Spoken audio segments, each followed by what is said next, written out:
Hello, this is Mark Wildman of Wildman Athletica here at Dunsky Estate in Scotland.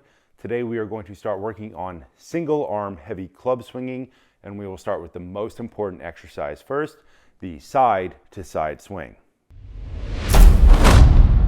Single hand club and two hand club are separate things. They have their own separate math and they are trained separately.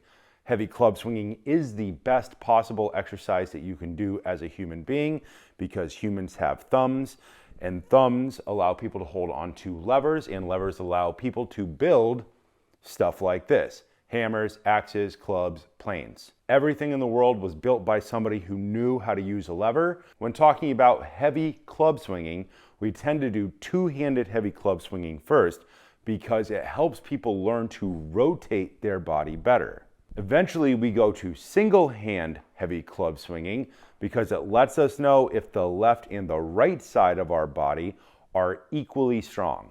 People who don't do this type of maintenance exercise will find very quickly that one side of their body is stronger than the other. As people age and they stack up injuries from life, work, and sport, they will find that those inconsistencies in strength between the left and the right side of their body will cause them to have pain. 60% of the people in the modern Western world have back pain. An easy way to help people get rid of that is to help them start to learn to move equally well with the left and right side. Let's review the two-handed side-to-side swing first, because you should know that before you go to single hand. Point your feet straight ahead because that's the way humans walk. When we start eventually linking all these movements together to create more complex movements, like you find in every sport, we would like our feet to be pointed straight ahead because it puts the least amount of stress on our knees. Two-handed side-to-side swing. 2 feet point straight ahead, feet underneath your shoulders, not turned out. 2 thumbs point towards the sky, stack your hands on top of each other, 2 hands on, elbows remain straight. Work on figuring out how to swing the club from side to side until we get to parallel to the ground. Anything you do with your right hand high, you should do an equal amount with the left hand high. Figure out how to swing from side to side, keeping your heels on the ground and your toes on the ground. In the beginning, people do all kinds of weird things. They turn out one leg more than the other, and their heels will shift on the ground. Don't let that happen. The single arm version is just taking one hand away. When we use two hands and we keep our elbows straight, we are sure that people are rotating correctly. When we go to one hand, we need people to be more aware of where they are in space. Step up to your club. The setup is the same. 2 feet point straight ahead. No turnout, no collapsed knees. Feet directly underneath our shoulder. Thumb points towards the sky, thumb points forward, grab onto the club. The important part is that the elbow remains straight. Figure out how to swing from side to side without hitting yourself in the shin, eventually building up to parallel to the ground.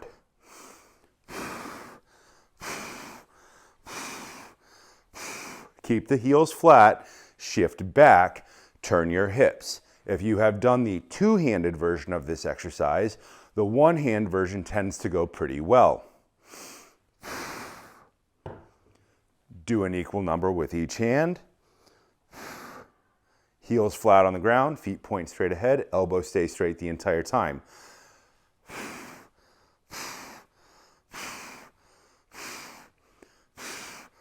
Mistakes that people will make in the beginning is they will bend their arm and not rotate their body in order to get the club to move. Humans are excellent cheaters. So if you tell people to pick up a club and swing it from side to side, if they don't have awareness or they don't have mobility in their body, they will accomplish the task by compromising every joint in their body. That is not what we want to do. That's what happens when people do physical labor for a living. They have to show up every day. So if they're hurt or if something is wrong, they accomplish the task anyway. That leads to overuse injuries over time. The point of single arm clubbing is to fix things, not to make things worse. The first thing that people will do is they will be unaware of where their feet are in space. This is actually a really big deal if you've ever had ankle injuries, knee injuries, or if you have back pain. If your feet are in the wrong spot or one is turned out more than the other, the way people rotate changes and they get worse, not better. If they are turned out and they start swinging, the club will stop swinging in one path and they will start doing all kinds of weird swings with the club.